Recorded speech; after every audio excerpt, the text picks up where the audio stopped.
everybody. Hope you all are fine. Today we are going to start the topic entitled main thoracic blood vessels, which have been divided into two parts. So, at the end of the discussion on part 1, the participant should be able to describe internal thoracic or mammary artery, internal thoracic or mammary vein, azygous system of veins, that is azygos, hemiazygos and accessory azygous veins. Superior vena cava, its origin, course, termination and branches. As regard the clinical relevance, the participant should be able to describe the internal thoracic artery to be used as a coronary artery graft and superior vena cava obstructions and the establishment of collateral circulation. In part 2, we will discuss the thoracic aorta and its clinical relevance. We start with the internal thoracic or mammary artery. It originates from first part of the subclavian artery, descends behind the costal cartilages and terminates opposite 6 intercostal space into its terminal branches, that is superior epigastric artery and musculophrenic artery. On its way, it gives branches like pericardial branches, pericardiophrenik artery, mediastinal branches, sternal branches, perforating branches for mammary gland, especially in females, and anterior intercostal space arteries in the upper 6 spaces. As about the internal intercostal vein, it is formed by the union of two vena comitans of internal thoracic artery behind third costal cartilage, ascends close to the artery and terminates in the corresponding innominate vein. As regard the clinical relevance, the internal thoracic arteries are considered as gold standard channels for revascularization through grafting because of their properties: number 1, long-term patency, and number 2, anti-atherosclerotic properties. Because of these properties, these blood vessels are considered as choice for coronary artery bypass grafting.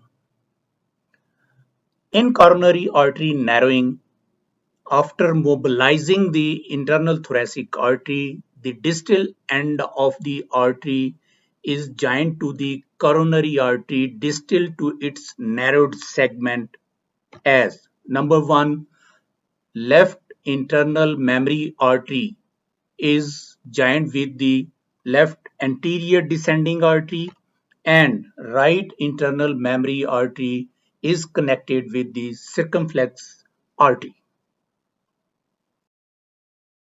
Azygos system of veins is a system of veins for the drainage of posterior thoracic wall.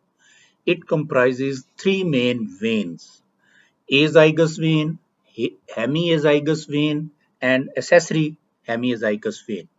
First, we start with the azygos vein. It is the vein which basically connects the superior vena cava with the inferior vena cava. It is formed at the back of the inferior vena cava at the level of second lumbar vertebrae by the union of right subcostal ascending right ascending lumbar and right lumbar azygos veins. It enters thorax through the aortic opening, and in the posterior mediastinum, it ascends anterolateral to the vertebral column behind esophagus and the root of the right lung. In the superior mediastinum, it arches above the root of the lung from behind forward and enters the middle of the back of superior vena cava. It receives a number of veins: 4th to 11th right posterior intercostal veins, superior intercostal vein, hemiazygos vein, and accessory hemiazygos vein. Second member of the azygos system of vein is hemiazygos vein, which is also named as inferior hemiazygos vein. It is formed usually by left subcostal vein, left ascending lumbar vein, and left lumbar azygos vein. It enters thorax behind the left crus of the diaphragm and ascends anterolateral to the vertebral column at the level of thoracic ninth vertebrae. It crosses vertebral column behind the aorta, esophagus, and thoracic duct and ends in azygos vein.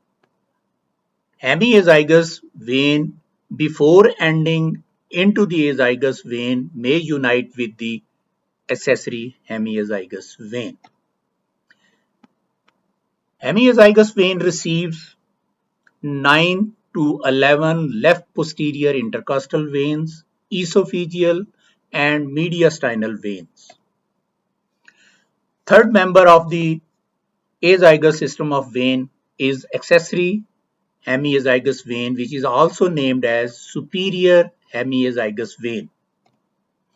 It starts at the level of 4th or 5th intercostal space, descends anterolateral to the vertebral column, and at the level of 8th thoracic vertebra crosses in front of the vertebral column behind aorta, esophagus, and thoracic duct and ends in azygos vein. It may combine with the hemiazygos vein before entering into the azygos vein. Accessory hemiazygos vein receives 5 to 8 posterior intercostal veins, esophageal and mediastinal veins. One point to remember or to note is that both hemiazygos and accessory hemiazygos vein are just left-sided equivalent of the azygos vein. Now we start with the superior vena cava. It is a large venous channel which is about 7 cm in length and has got no valve in its lumen. It collects blood from upper half of the body and drains it into right atrium. It is formed by the union of right and left brachiocephalic veins behind lower border of first costal cartilage close to the sternum. It pierces pericardium opposite second right costal cartilage and terminates by opening into upper part of right atrium behind third right costal cartilage. It receives tributaries: number 1, azygos vein, which arches over right root of the right lung and opens into superior vena cava at the level of second costal cartilage. Number 2, it also receives several small mediastinal and pericardial veins. As regards the clinical anatomy of the superior vena cava, one major component is obstruction of the superior vena cava, which can be of two types. The obstruction can be before the opening of the azygos vein or after the opening of the azygos vein. First, we take up the obstruction before the opening of the azygos vein. In such cases, blood from the upper half of the